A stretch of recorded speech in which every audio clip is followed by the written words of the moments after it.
আনন্দময়ী মহামায়ার পদধ্বনি অসীম ছন্দে বেজে উঠে রূপলোক ও রসলোকে আনে নবভাব মাধুরীর সঞ্জীবন।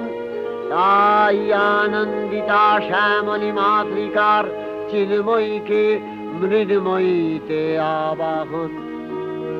আজ চিৎশক্তি রূপিণী বিশ্বজননীর শারদশ্রী বিমণ্ডিতা প্রতিমা মন্দিরে মন্দিরে ধ্যান বোধিতা।